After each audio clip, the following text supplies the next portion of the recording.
Hi hello ವೀಕ್ಷಕರೇ, news 18ನ digital ಕಂಟೆಂಟ್ಗೆ ಸ್ವಾಗತ. ನಾನು ಆನಂದ್ ಸಾಲುಂಡಿ. ಇವತ್ತು ನಾನು ಮಾತಾಡಿಕೊಟ್ಟಿದ್ದರು ಟಾಕ್ಸಿಕ್ ಬಗ್ಗೆ.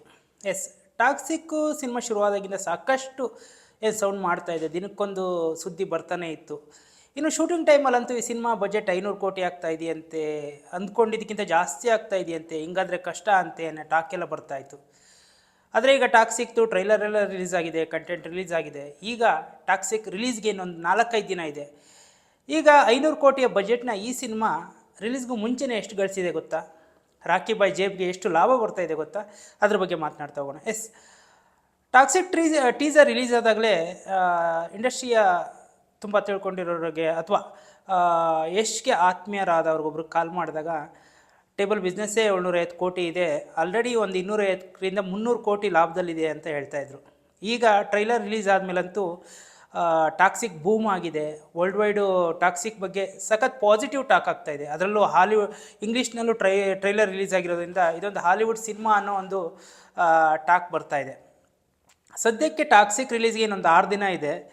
ಇಂಡಸ್ಟ್ರಿಯ ಟ್ರೇಡ್ ಅನಲಿಸ್ಟ್ ಪ್ರಕಾರ ಟಾಕ್ಸಿಕ್ಕು ಮಿನಿಮಮ್ 500 ಕೋಟಿ ಲಾಭದಲ್ಲಿದೆ. 500 ಕೋಟಿ ಬಜೆಟ್ನ ಟಾಕ್ಸಿಕ್ ಸಿನಿಮಾ ಟೇಬಲ್ ಬಿಸ್ನೆಸ್ಸೇ 1,000 ಕೋಟಿ ಅಂತ ಹೇಳಲಾಗ್ತಿದೆ. ಅಂದರೆ ಹೆಂಗಪ್ಪ ಇದು ವಿಷಯ ಅಂತ ನೀವು ಕೇಳ್ಬೋದು.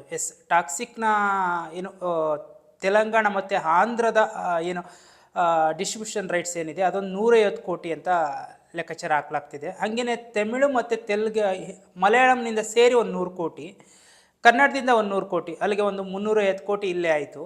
ಇನ್ನು ಹಿಂದಿಯಿಂದ ಒಂದು 250 ಕೋಟಿ, ಓವರ್ಸೀಸಿಂದ ಒಂದು 150 ಕೋಟಿ, ಅಲ್ಲಿಗೆ 750ರಿಂದ 800 ಕೋಟಿ ತನಕ ಆಯಿತು.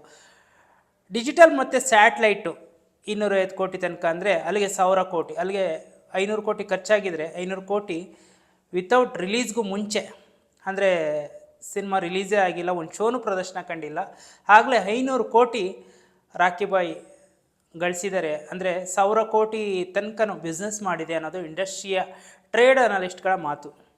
ಈ ಸಿನಿಮಾ ಇದೊಂದು ಲೆಕ್ಕಾಚಾರ ಅಷ್ಟೇ, ಅಂದರೆ ಇಷ್ಟಾಗಿರ್ಬೋದು ಅಂತ, ಇದಕ್ಕಿಂತ ಜಾಸ್ತಿನೇ ಆಗಿರ್ಬೋದು. ಯಾಕಂದರೆ ಟಾಕ್ಸಿಕ್ ಅವರು ಬಯಸಿರೋದು ಇದು ಒಂದು 2,000 ಅಥವಾ 3,000 ಕೋಟಿಯ ಸಿನಿಮಾ ಆಗುತ್ತೆ ಅಂತ. ಆ ಮಟ್ಟಕ್ಕೆ ಪ್ರಚಾರನ ಮಾಡ್ತಾಯಿದ್ದಾರೆ, ಪ್ರಮೋಷನ ಮಾಡ್ತಾಯಿದ್ದಾರೆ. ಯಾಕಂದರೆ ಒಂದು ಗ್ಲೋಬಲ್ ಸಿನಿಮಾ ಗ್ಲೋಬಲ್ ಲೆವೆಲ್ನಲ್ಲಿ ಹಿಟ್ ಆಗಬೇಕು. ಏನು KGF ಥರ KGF 1,100 ಕೋಟಿ ಮಾಡಿತ್ತು ರಾಕಿ ಬಾಯ್ ಅವರ ಮಾರ್ಕೆಟು. KGF ಎಷ್ಟು ಏನಂತ ಗೊತ್ತಾಗೋಕ್ಕೂ ಮುಂಚೆನೇ. ಸೊ ಈಗ ರಾಕಿ ಬಾಯ್ ಅಂದರೆ ಇಡೀ ಕರ್ನಾಟಕ ಮಾತ್ರ ಅಲ್ಲ, ಇಡೀ ಇಂಡಿಯಾದಲ್ಲಿ ಅವ್ರಿಗೊಂದು ಕ್ರೇಜ್ ಇದೆ. ಏನು ಬೀದರ್ ಟು ಬಿಹಾರ್ ತನಕನೂ ಅವ್ರಿಗೆ ಅಭಿಮಾನಿ ವರ್ಗ ಇದೆ. ಸೊ ಹೀಗಾಗಿ 1,000 ಕೋಟಿನೋ 1,500 ಕೋಟಿನೋ ಅವ್ರದ್ದು ಏಮ್ ಅಲ್ಲ. ಅವ್ರದ್ದು ಏಮ್ ಇರೋದೇ ಒಂದು 3,000 ಕೋಟಿ ತನಕ ಮಾಡಬೇಕು ಅಂತ. ಸೊ ಹಾಗಾಗಿ ರಿಲೀಸ್ಗೂ ಮುಂಚೆನೇ 1,000 ಕೋಟಿ ಮಾಡಿದೆ ಅಂದರೆ ದೊಡ್ಡ ವಿಷಯನೂ ಅಲ್ಲ ಅದು ಅವ್ರಿಗೆ. ಆ ಮಟ್ಟಕ್ಕೆ ಅವ್ರು ನಿರೀಕ್ಷೆನ ಇಟ್ಕೊಂಡಿದ್ದಾರೆ. ಏನು ವರಮಹಾಲಕ್ಷ್ಮಿ ಹಬ್ಬದ ಪ್ರಯುಕ್ತ ಟಾಕ್ಸಿಕ್ ಸಿನಿಮಾದ ಏನು ಬುಕ್ಕಿಂಗ್ ಓಪನ್ ಆಗ್ತಾ ಇದೆ. ಬುಕ್ಕಿಂಗ್ ಮೊದಲನೇ ದಿನವೇ 1 ಲಕ್ಷ ಅಥವಾ 2 ಲಕ್ಷ ಟಿಕೆಟ್ ಸೇಲ್ ಆಗೋದು ಗ್ಯಾರಂಟಿ ಅಂತ ಮಾತು ಕೇಳಿ ಬರ್ತಾ ಇದೆ. ಅದರಲ್ಲೂ ಬುಕ್ ಮೈ ಶೋ ಆ್ಯಪ್ನ ಸರ್ವರ್ ಡೌನ್ ಆಗೋದು ಅಥವಾ ಸರ್ವರ್ ಹ್ಯಾಂಗ್ ಆಗೋದು ಹಾಗೆ ಆಗುತ್ತೆ, ಆ ಮಟ್ಟಿಗೆ ಕ್ರೇಜ್ ಇದೆ ಅಂತ.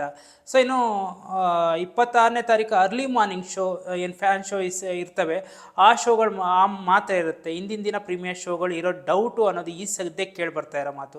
ಅಂದರೆ ಟಾಕ್ಸಿಕ್ನ ಸದ್ಯದ ಹವಾ ಅಥವಾ ಟಾಕ್ಸಿಕ್ನ ಸದ್ಯದ ಹೈಪ್ ನೋಡ್ತಾ ಇದ್ದರೆ, ಕ್ರೇಜ್ ನೋಡ್ತಾ ಇದ್ದರೆ, ಮೊದಲ ದಿನ 250ರಿಂದ 300 ಕೋಟಿ ತನಕ ಏನು ಟಾರ್ಗೆಟ್ ಇಟ್ಕೊಂಡಿದ್ದಾರೆ. ಅಂದರೆ ಮೊದಲ 3 ದಿನಗಳಲ್ಲೇ ಒಂದು 500ರಿಂದ 600 ಕೋಟಿ ತನಕ ಅಥವಾ ಅದಕ್ಕಿಂತ ಜಾಸ್ತಿನೇ ಟಾಕ್ಸಿಕ್ ಗಳಿಸ್ಬೋದು ಅನ್ನೋ ಲೆಕ್ಕಾಚಾರ ಈಗಲಿಂದ ಶುರುವಾಗಿದೆ. ಟಾಕ್ಸಿಕ್ ಒಂದು ಕನ್ನಡದ ಹೈ ಬಜೆಟ್ ಸಿನಿಮಾ, 500 ಕೋಟಿ ಬಜೆಟ್ನ ಸಿನಿಮಾ. ಯಾರೂ ನಿರೀಕ್ಷೆ ಮಾಡಿರಲಿಲ್ಲ ಅಥವಾ ಯಾರೂ ಊಹಿಸಿರಲಿಲ್ಲ ಕನ್ನಡದ ಸಿನಿಮಾ ಒಂದು ಈ ಮಟ್ಟಿಗೆ ಇಷ್ಟು ದೊಡ್ಡ ಬಜೆಟ್ನಲ್ಲಿ ನಿರ್ಮಾಣ ಆಗ್ಬೋದು ಅಂತ. ಅಂದರೆ ಕನ್ನಡ ಇಂಡಸ್ಟ್ರಿ ಅಷ್ಟು ದೊಡ್ಡ ಮಟ್ಟಕ್ಕೆ ಬೆಳೆದಿದೆ, ಅದು ಯಶ್ ಅವರಿಂದ, KGFನ ಸೀರೀಸಿಂದ, ಕಾಂತಾರದಂಥ ಸಿನಿಮಾದಿಂದ. ಈಗ ಟಾಕ್ಸಿಕ್ ಬಜೆಟ್ 500 ಕೋಟಿ ಆಗಿದೆ. ನೆಕ್ಸ್ಟು ಒಂದು 1,000 ಕೋಟಿಯ ಸಿನಿಮಾ ಕೂಡ, ಬಜೆಟ್ನ ಸಿನಿಮಾ ಕೂಡ ಕನ್ನಡದಲ್ಲಿ ಬರಬೇಕು ಅಂದರೆ ಟಾಕ್ಸಿಕ್ ದೊಡ್ಡ ಮಟ್ಟಕ್ಕೆ ಹಿಟ್ ಆಗಬೇಕು, ದೊಡ್ಡ ಮಟ್ಟಕ್ಕೆ ಗಳಿಸ್ಬೇಕು. ಆ ಮೂಲಕ ಏನು ಜನ ಕನ್ನಡ ಸಿನಿಮಾ ನೋಡೋಕ್ಕೆ ನೋಡೋಕೆ ಥಿಯೇಟ್ರಿಗೆ ಬರ್ತಾ ಇಲ್ಲ, ಕನ್ನಡ ಸಿನಿಮಾಗಳ ಕತೆ ಅಷ್ಟೇ ಮುಗೀತು, ಕನ್ನಡ ಇಂಡಸ್ಟ್ರಿ ಮುಚ್ಚಬೇಕಾಗತ್ತೆ ಅಂತ ಏನು ಮಾತಾಡ್ತಿದ್ದಾರೆ ಅಂಥವ್ರಿಗೂ ಒಂದು ಉತ್ತರ ಆಗುತ್ತೆ. ಕನ್ನಡ ಸಿನಿಮಾಗಳನ್ನೂ ಕೂಡ ಜನ ನೋಡ್ತಾರೆ, ಅದಕ್ಕೆ ಒಂದು ಕ್ವಾಲಿಟಿ ಕೊಡಬೇಕು, ಕಂಟೆಂಟ್ ಕೊಡಬೇಕಷ್ಟೇ.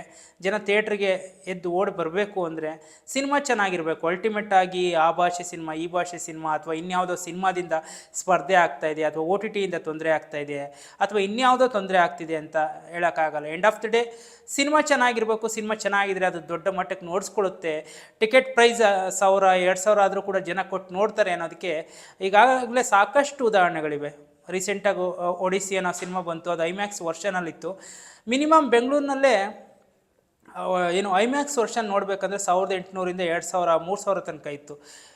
ಬುಕ್ ಮೈ ಶೋ ತೆಗೆದು ನೋಡಿದ್ರೆ ಎಲ್ಲ ಕಡೆ ರೆಡ್ ಇತ್ತು, ಟಿಕೆಟೇ ಸಿಗದೇ ಇರುವಂಥ ಡೇಗಳು ಕೂಡ ಇದ್ವು. ಸೊ ಅಂದರೆ ಜನಕ್ಕೆ ಯಾವ ಸಿನಿಮಾಗೆ ಎಷ್ಟು ಕೊಡಬೇಕು, ಅದ್ರ ವ್ಯಾಲ್ಯೂ ಏನು ಅನ್ನೋದು ಗೊತ್ತು. ಸೊ ಟಿಕೆಟ್ ಪ್ರೈಸ್ ಆಗಲಿ, ಅಥವಾ OTT ಇದೆ, OTTಯಲ್ಲಿ ನೋಡೋಣ ಅನ್ನೋದಾಗಲಿ, ಅಥವಾ ಇನ್ಯಾವುದೋ ರೀಸನ್ ಅಂತೂ ಇರಲ್ಲ. ಎಂಡ್ ಆಫ್ ದ ಡೇ ಆ ಸಿನಿಮಾ ಚೆನ್ನಾಗಿರಬೇಕು, ಸಿನಿಮಾ ಅದು ನೋಡಲೇಬೇಕು ಅನ್ನುವಂಥ ಕ್ರೇಜ್ನ ಮೊದಲೇ ಹುಟ್ಟಾಕಬೇಕು. ಸೊ ಹಾಗಾದರೆ ಮಾತ್ರ ಜನ ಥಿಯೇಟ್ರಿಗೆ ಬಂದು ನೋಡ್ತಾರೆ. ಸೊ ಟಾಕ್ಸಿಕ್ ಈಗ ಏನು ಕ್ರೇಜ್ನ ಹುಟ್ಟಾಕಿದೆ, ಒಂದು ಹೋಪ್ನ ಹುಟ್ಟಾಕಿದೆ, ಒಂದು ಹೈಪ್ನ ಸೃಷ್ಟಿಸಿದೆ.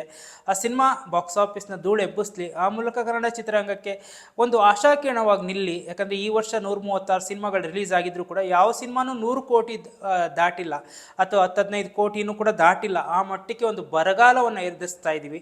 ಇಂಥ ಟೈಮ್ನಲ್ಲಿ ಟಾಕ್ಸಿಕ್ ಒಂದು ಆಕ್ಸಿಜನ್ ಥರ ಬರಲಿ ಅಂತ ಅನ್ನೋದೇ ನಮ್ಮ ಆಶಯ ಕೂಡ. ನ್ಯೂಸ್ 18 ಡಿಜಿಟಲ್ ಕಂಟೆಂಟ್ ನೋಡೋದಕ್ಕಾಗಿ ಎಲ್ರಿಗೂ ಥ್ಯಾಂಕ್ ಯು. ನಿರ್ಭೀತ, ನಿಷ್ಪಕ್ಷಪಾತ, ವಿಶ್ವಾಸಾರ್ಹ ಸುದ್ದಿಗಳಿಗೆ ಮತ್ತೊಂದು ಹೆಸರಾಗಿರುವ ನ್ಯೂಸ್ 18 ಕನ್ನಡ ಈಗ ಆಪ್ನಲ್ಲೂ ಲಭ್ಯವಿದೆ. ದಯವಿಟ್ಟು ಇಲ್ಲಿರುವ QR ಕೋಡ್ ಅನ್ನು ಸ್ಕ್ಯಾನ್ ಮಾಡಿಕೊಂಡು ಆಪ್ ಡೌನ್ಲೋಡ್ ಮಾಡೋದಕ್ಕೆ ಮರಿಬೇಡಿ. ನಿಮ್ಮ ಬೆಂಬಲ ಹೀಗೆ ಸದಾ ನಮ್ಮೊಂದಿಗಿರಲಿ. ಧನ್ಯವಾದ.